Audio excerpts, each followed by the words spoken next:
What is good, YouTube, and welcome back to the channel. We are finally at that time when we look back at all the sneakers that dropped and count down our very best sneakers of the year. Personally, I thought this was one of my favorite years so far ever since I started collecting sneakers because it wasn't really dominated by one brand. It seemed like every brand had some really strong contenders, and also sneakers were just a lot easier to get this year, which is something I really enjoyed. So for this list, I decided to do a top 20, mainly because I just thought there were so many good contenders this year that a top 10 just simply wasn't enough. One thing to keep in mind, as always guys, all of the rankings in this video are simply just my opinion. The purpose of this video is to create a conversation, so I want to see the comment section filled up with all of your best sneakers of the year. So let's not waste any more time, shall we? Let's get into the list. At number 20, the New Balance Stone Island 991 V2. The 991 V2 was a new model introduced by the brand this year, and I thought it was great because you get that classic New Balance look with the addition of modern technology, which was the fuel cell technology that was in the midsole now, and it just made for a very comfortable sneaker. And the Stone Island pair in particular was special because we're not typically used to seeing black being used as a base color on New Balance shoes, but I just love the industrial look of the sneaker, and it's just a very easy shoe to pull off in an outfit. Just great execution on this pair, one of my favorites this year. At number 19, the Nike Nocta Glide. For me at least, this was easily the best sneaker that Drake and Nike have put together. A very 90s looking shoe, the model took its inspiration from the Zoom Flight 95s and added a few tweaks, making it much more of a mid-cut and different materials as well. And the shoes looked really great with that downtown type of aesthetic that Nocta goes for. Sizing on that shoe was a bit weird, however, I thought it was one of the best new Nike models we saw this year. At number 18, the J Balvin Jordan 3. A very nicely executed pair. J Balvin took his inspiration from the beautiful sunsets of his hometown of Medellin, Colombia. I loved everything about this shoe, from the unique box that it came in to that gradient finish on the heel. Definitely, I thought compared to his previous collabs, this was the most wearable and the best J Balvin collab we've seen so far. At number 17, the Wales Bonner pony-haired Sambas. I think it's pretty fair to say that nobody does the Adidas Samba better than Wales Bonner. Every time she touches this model, it's just an absolute hit. I thought the silver pairs were pretty great as well, but this 4-pack of the pony-haired Sambas just took it to a whole nother level, and of course I had to get my hands on this leopard print pair. I know it's not for everyone. To me, these are spectacular and I had to include these on the list. At number 16, the As6 Gel NYC collab with Awake New York. Asics, in my opinion, was clearly the sneaker brand of the year, and this Gel NYC model was a newer model that they debuted early in the year, and the first time we saw it was on this collab with Awake New York, and it kind of was a sign of things to come because pretty much every subsequent colorway we saw on that model just looked better and better. But this Awake New York, especially that green and pink pair, absolutely gorgeous. At number 15, the New Balance 990 V6 in the cream colorway. Yes, this is not a collab, this is just a general release pair of sneakers, but to me it was still one of the best shoes we saw this year. Prior to this year, the 990 V6 wasn't all that popular, but a colorway like this really showcased just how nice this shoe can look. You guys know how much I love the 990 V6. Is simply my most worn sneaker, and a colorway like this you can wear all the time, and I love that these were so easy to get as well. I even got these on sale. At number 14, the Saucony collab with J-Tips on the Grid Azora 2000. Saucony really came onto a lot of people's radars this year, including mine, and it was this shoe that did it for me. It's the type of shoe that if you wear out on the street, you might even hear the sound of people's necks breaking. It's a real eye catcher of a shoe. There is so much going on this pair, but it somehow works beautifully. J-Tips absolutely killed it with this pair. At number 13, the Nike SB Dunk Low Yuto Horigome. After winning the first ever Olympic gold medal for men's skateboarding, Yuto Horigome joined forces with Nike SB to come up with his own version of the SB Dunk, and he did a tremendous job. Surprisingly, this was somewhat of a luxury take on a dunk because you have these beautiful colors going together like olives and grays and some pink on the heel, and you had some really buttery suede on that sneaker as well. This was just a beautiful shoe to look at, and in my opinion, one of the best SB Dunks we saw this year. At number 12, the New Balance Amondoor 860 V2. The 860 V2 gained some popularity this year for sure. A very comfortable sneaker, and the first time we saw it this year was on this collab. We saw 3 different colorways of this shoe, very tastefully done, and they really popped on feet. Every time I saw this sneaker out in public, I always regretted selling my blue pair. Amondoor and New Balance, pretty much one of the best combos we have going on in the sneaker world, and these pairs were no exception. At number 11, the Nike Zoom Romero 5 Supersonic. This was another general release sneaker. Yeah, every sneaker on this list doesn't have to be a collab, but this pair, it might as well have been a collab because I didn't even think Nike was capable of making me love the Zoom Romero 5s even more than I do. You got this super clean cookie and cream type of colorway that you can wear pretty much every day, and on top of that you had these glow in the dark details that really stood out. Considering the Zoom Romero 5 was clearly Nike's most successful sneaker this year, I didn't think this list would be complete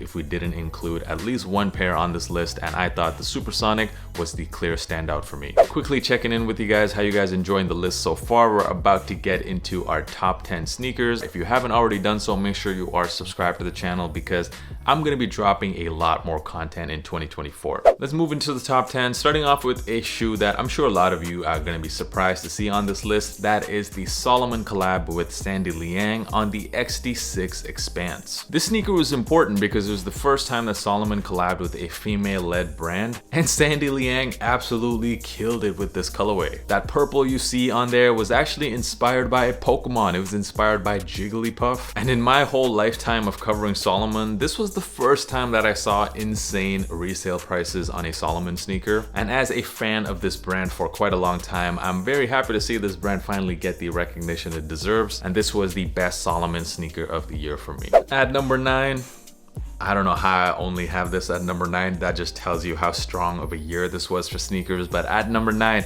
we have the Sean Wotherspoon Adidas Gazelle Indoor. Let's be honest, Sean Wotherspoon hadn't really made any sneakers that stood out ever since his original collab with Nike on the Air Max 97-1. But this pair is an absolute work of art. The combination of the hemp upper combined with that embroidery pattern, it gives you this really lightweight sneaker that really stands out when you have them on feet. Personally, I never double up on shoes. I made that exception with this pair. Every time I look at these, I'm like, wow, these are beautiful, especially in this green colorway. Sean, he absolutely killed it. At number 8, the Jordan 3 White Cement Reimagined. I know for a lot of you guys, this is the sneaker of the year, and you're probably wondering why I only have it at number 8. It's mainly because we've seen this sneaker so many times already. I mean, it's just a retro. However, I think it deserves to be very high on this list because Jordan Brand killed it with the execution on these, giving it that nice vintage touch, taking an already super clean sneaker and somehow making it even more clean. Got that beautiful Nike Air on the back as well. You already know this sneaker is not going to be leaving anyone's rotation for the next few years at least. At number 7, the Nike SB Dunk Low Jarritos. SB Dunk of the year for me. Great execution on that pair. Love the customizable aspect of that shoe as well. All of those different colors underneath that canvas upper. Super clean colorway as well, and just a very unexpected collab. Nike SB and Jarritos. You knew it would be a hit. In a year where we saw a lot of really great SB Dunks, for me, these were my favorite. At number 6, the Asics and Hall Studios collab on the Gel 1130s. And I'm talking both colorways here, it doesn't matter which one. I gotta give credit to this shoe as the sneaker that really got me into Asics this year. This forest colorway, wow, it took its inspiration from the Shinto shrines that you see in Japan. Also just tremendous quality on this shoe, and best of all, the comfort level is just unreal. I've said it before, the 1130s for me are the most comfortable Asics sneaker. And the second pair as well, it was a bit more muted, but I think when combined with these hiking style red laces, they really pop as well. Love these collabs so much. I think Asics killed it this year, and this was just my favorite Asics shoes of the year. At number 5, the Jordan 1 Low Travis Scott in the olive colorway. Yeah, I know this shoe is very formulaic at this point. Just take a colorway, throw a reverse swoosh on it, and there you go. It's true, but that doesn't take away from the fact that the Jordan 1 Travis Scott Low is just a great looking pair. And this colorway, come on, you can't deny that. It's just a super clean colorway. It's one of the best ones we've seen so far. Gotta give credit where credit is due. I thought these were great. I know you might disagree, but I thought they deserved a top 5. At number 4 is a collab that nobody saw coming. This is the Ronnie Fieg